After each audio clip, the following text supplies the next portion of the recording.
목사님, 오늘이 마지막 더위입니다. 그분의 말이 사실이기를 믿으면서 또 힘을 내시고 또 이 또한 지나가리라, 또 그 가운데 베푸시는 주님의 은혜가 있음을 또 믿으면서 힘을 내면서 나가는 저와 여러분 되기를 원합니다. 지난주 우리는 하나님께서 침묵하시는 이유에 대해서 생각해 보았었지요. 나사로의 죽음 앞에서도 천천히 가셨던 주님, 왜 그러셨을까? 하나님께서 침묵하시는 이유는 내가 생각한 시간과 하나님께서 생각하시는 응답의 시간이 다르기 때문이다, 그런 말씀을 드렸습니다. 그렇습니다. 우리는 아버지께 간구하되 그러나 응답의 시간까지 주장해서는 안 됩니다.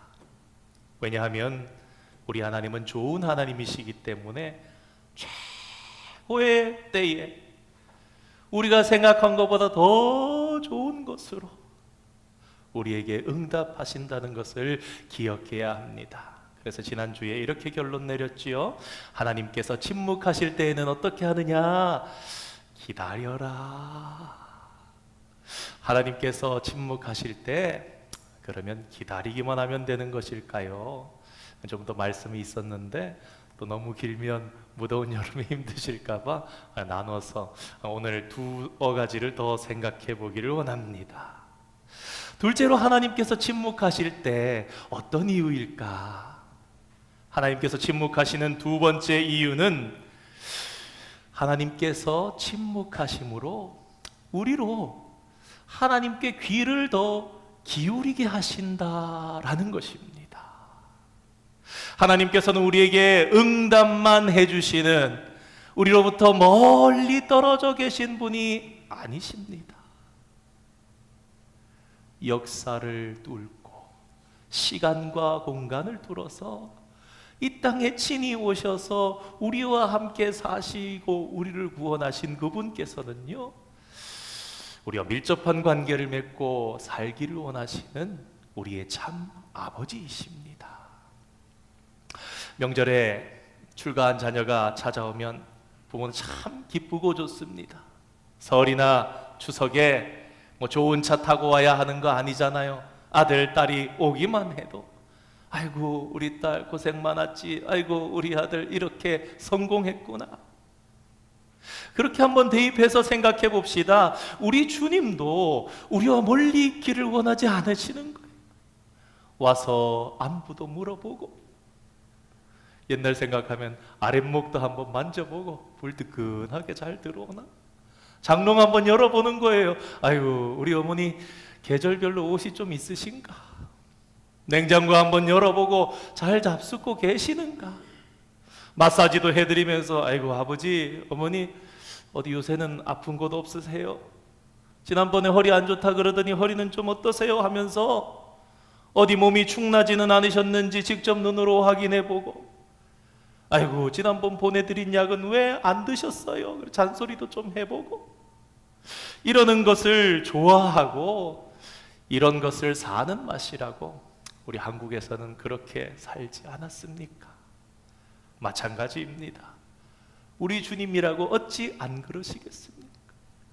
우리를 더 가까이 하시려고 흠도 점도 티도 없게 하시면서 더 정결하게, 더 거룩하게 우리를 그렇게 한 걸음 한 걸음 더 인도하기를 원하시는 우리 주님도 그런 것입니다.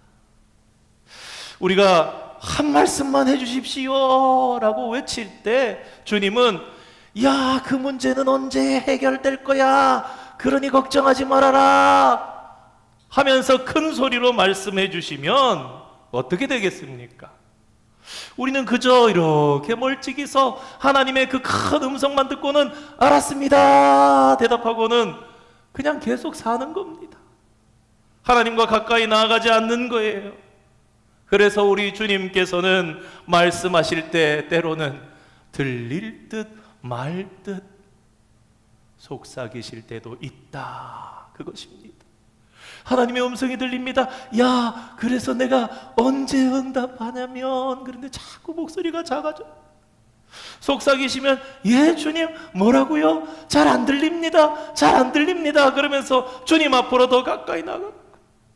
우리가 답답하면 그렇잖아요. 주님 앞에 엎드려도 보고 주님 앞에 소리도 질러보고 주님 앞에 금식하면서도 나가보고. 우리가 다가올 때까지 주님이 큰 소리로 말씀하지 않으십니다. 주님이 편하게 말씀해 주시면은 얼마나 좋을 텐데. 근데 여러분 그거 아십니까? 속 시원하게 말씀해 주셔서 깜짝 놀란 사람도 의외로 많이 있고요. 주의 호령에 혼이 떠나고 혼비백산한 사람들도 성경에 있지 않습니까? 생각해보면 성경 속에 엘리야 선지자가 그러길 원했던 거예요. 하나님 시원하게 말씀해 주십시오 그랬는데 지진이 나서 땅이 갈라지는데도 주님이 거기 안 계십니다. 바람이 태풍처럼 세게 불고 그러는데도 거기 안 계십니다. 천둥이 치는데도 주님이 거기 안 계십니다. 그런 것이 다 지나간 다음에 세미한 음성으로 엘리야에게 말씀하시는 주님, 그것이 무슨 뜻입니까? 아마 거기에 담겨있는 이 행간 읽긴 이런 부분이 들어가 있을 것 같습니다. 엘리야야, 나는 내가 나의 세미한 음성도 들을 수 있을 만큼 내 가까이에 있었으면 좋겠다. 나랑 거리두기 안 했으면 좋겠어. 언제든지 내가 작게 얘기해도 나에게 네가 딱 붙어 있어서 내 말을 잘 알아들었으면 좋겠다. 그렇게 너랑 나랑 가까이 있으면 좋겠다. 가까이서 못할 말 없이 다 할 때 관계가 더 좋은 것처럼 말입니다. 주님이 야야야 너 거기 있어라, 더 가까이 오지 말아라, 거기 있어도 내가 다 해줄게 하고 응답해 주시면, 그러면 여러분 한번 생각해 보십시오. 하나님과 나와의 관계가 더 가깝고 좋아질 수가 없는 거예요. 그저 필요할 때나 찾아오는 정도의 관계, 우리 주님은 그런 관계를 원하시는 것이 아닙니다. 주님께서 우리를 부르시는 그 관계가 뭡니까? 너와 나는 하나다예요. 너와 나는 연합하는 거야. 내 피가 너의 피 속에, 내 살이 너의 살 속에, 그렇게 너와 나는 하나 되어서 사는 것 아니고는 너에게 방법이 없다. 능력의 하나님께서는 다 응답해 주실 수 있지만 하나님이 침묵하시거나 들리지 않을 정도로 작게 말씀하시는 이유는 이처럼 우리와 관계를 더욱더 가까이 하고 싶으시기 때문입니다. 우리 가정도 그렇지 않습니까? 건강한 가정은요, 엄마 학교 갔다 올게요. 여보 오늘 별일 없었어? 나 회사 갔다 왔어? 그러면서 이런 말 저런 말 조곤조곤 이야기해도 다 통하는 집이 복되고 행복한 집입니다. 만일 우리가 하나님께 소리를 질러야지만 들린다면 그건 뭔가 좀 잘못된 것 아니겠습니까? 그래서 우리 주님이 조곤조곤 말씀하셔서 아 그랬군요, 주님이 말씀 안 하시는 줄 알았는데 제가 못 들었었네요. 주님께 좀 더 가까이 나아가야 되겠습니다. 말씀의 자리에 제가 좀 더 가까이 나가고 기도의 자리에 좀 더 가까이 나가고 통성으로 외쳐야만 들리시는 게 아니라 속삭여도 들리고 주님께서 제게 속삭이셔도 제가 들을 수 있을 만큼 더 가까이 가겠습니다. 여러분 세상의 연인도 그렇지 않습니까? 소리가 작을수록 더 친밀한 것입니다. 카페에서 여러분 이렇게 쌍쌍이 연인들이 앉아 있는 거 보면요, 큰 소리로 대화하는 연인들은 별로 없습니다. 둘이 얼굴과 얼굴이 거의 붙을 정도로 해서 그냥 조곤조곤 그러면서 킥킥킥킥킥거립니다. 뭐가 그렇게 즐거운지. 들리는 게 좋은 게 아니에요. 무슨 얘기를 하든지 자기들만 들으면 충분한 거예요. 가까이 있어서 그것을 느끼고 별일 아니지만 그렇게 즐겁고 둘만의 비밀인 거예요. 둘만의 사랑인 거예요. 가까울수록 목소리가 작아지는 것입니다. 그래서 주님은 때로는 침묵하시는 게 아니라 작게 말씀하시는 것이구나, 이런 사실도 우리가 알아야 됩니다. 야, 좀 더 가까이 와봐. 너랑 나랑만. 주님께 그렇게 더 가까이 가는 저와 여러분 되기를 축원드립니다. 세 번째로 하나님께서 침묵하시는 이유는요, 또 이런 것이 있습니다. 우리가 잘하고 있기 때문입니다. 여러분, 잘하는 자녀는요, 잔소리할 일이 없어요. 우리 자식들 다 키우고 그렇게 자랑하는 분들이 있습니다. 우리 몇째는요, 손도 안 뭐 이렇게 애도 안 써봤다고, 그냥 뭐 곧잘 자기가 그저 거저 컸다고 그럽니다. 마찬가지로 하나님께서 여러분에게 자꾸 말씀하시지 않을 때는 그것은 무심하신 것이 아니라 별로 할 말씀이 없으신가 보다. 내가 탁월하지는 않아도 주님 보실 때 괜찮은가 보다. 여러분, 때로는요, 그냥 왜 응답 안 하십니까? 그러고만 있는 게 아니라 간절히 기도하고는요, 담대하게 걸음을 쪼벅쪼벅 걸어가야 됩니다. 기도도 안 하고 마음대로 살면서 그냥 내 마음대로 하는 거는 방탕이지만, 기도하면서 주님의 응답을 간구하지만 주님께서 말씀하지 않으실 때는 때론 내가 행동을 해야 될 때도 있는 거예요. 6.25 때 포로가 되셨다가 구순이 넘어서 남아한 5년여 만에 남아하셨던 분이 계십니다. 그분이 기도를 열심히 몇십 년 동안 하다가는 그런 마음이 드셨다는 거예요. 기도만 할 것이 아니라 행동에 옮겨야 되겠구나, 그러면서 넘어오셨다는 거예요.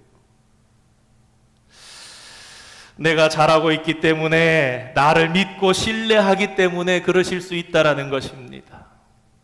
잘하는 사람은 믿어버리지 참견하지 않는 것입니다. 하나님의 잔소리가 필요 없는 사람들이 있습니다. 사랑하는 성도 여러분, 저와 여러분이 그런 사람이면 참 좋겠습니다. 성경에 나오는 하나님의 위대한 사람들이 있습니다. 우리는 때로 착각을 합니다. 우리 생각에는 우리의 위대한 신앙의 선조들은 하나님께서 매일 그들의 삶에 참견하셨을 것만 같은 상상이 듭니다. 야, 오늘은 너 이쪽으로 가라, 내일은 저곳으로 가보면 어떻겠냐, 너 이거는 하지 마라, 너 저거는 꼭 해라. 그러나 성도 여러분, 위대한 하나님의 사람은요, 하나님께서 굵직하게 한 번씩 점검하시지 오히려 참견을 별로 안 하시는 모습을 봅니다. 아브라함을 한번 생각해 보시기 바랍니다. 갈대아 우르를 떠나서 지시할 땅으로 가라 하셨을 때 아브라함이 뭐라 그럽니까? 예, 그러고 가는 겁니다. 아브라함이 하란에 멈춰 있다가 주님이 또 말씀하십니다. 야, 이제 쉴 만큼 쉬었으면 이제 또 가라. 예 하고 또 갑니다. 어떤 분들은 하나님께서는 아브라함에게만 특별하게 일마다 때마다 다 간섭하신 줄 생각하기도 하는데, 사실은 우리가 창세기에 보는 대로 인생에 몇 번 말씀하지 않으셨습니다. 3가지 복을 5번에 걸쳐서 약속해 주셨어요. 하나님이 한 말씀하시면 아브라함도 언제까지입니까? 어디까지입니까? 묻지 않았습니다. 여러분, 모세도 한번 생각해 보시기 바랍니다. 하나님께서 40년마다 한 번씩 말씀하십니다. 그가 나이가 40이 되니까 광야로 가라 하십니다. 그래서 광야에서 40년 동안 그의 나이가 80이 될 때까지 말씀을 안 하십니다. 그는 그저 광야에서 하나님께 따지지도 않고 그냥 이드로의 양을 치라면 양을 쳤습니다. 그리고 하나님께서 40년 만에 나타나셔서 너 이제 애굽에 가라 하셨습니다. 하나님은 참견을 안 하십니다. 왜 그럴까요? 순종하니까, 믿으니까. 다윗이 14년 동안 광야를 헤매고 다니면서 하나님 앞에 얼마나 많이 물었는지 모릅니다. 우리가 오늘 보고 있는 이 10편 13편의 내용도 그러한 내용 중에 하나입니다. 하나님 어느 때까지입니까? 하나님 왜 침묵하십니까? 우리가 이 시편의 성경을 보면요, 다윗이 수없이 많이 물으셨으나 하나님께서는 그 수없이 물은 물음에 비해서는 대답을 훨씬 더 적게 해주셨어요. 어떤 분이 그런 말씀을 하셨습니다. 여러분 한번 들어보시고 동의가 되시는지 한번 생각해 보시기 바랍니다. 만약 하나님께서 그때 다윗에게 다 응답해 주셨더라면 다윗의 시편은 한 편밖에 안 나왔을지도 모른다라는 것입니다. 답을 얻었으니 그 다음 시편을 쓸 일이 없다라는 것입니다.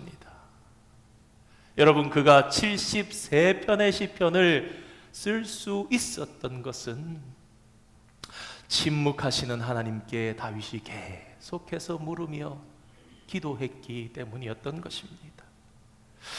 하나님이 참견하지 않으신 최고봉은 여러분 노아입니다. 노아는 산 위에 방주를 지어라, 지을 때 이렇게 지으면 된다 하고 말씀하시고는 방주 다 지을 때까지 아무 말씀 안 하십니다.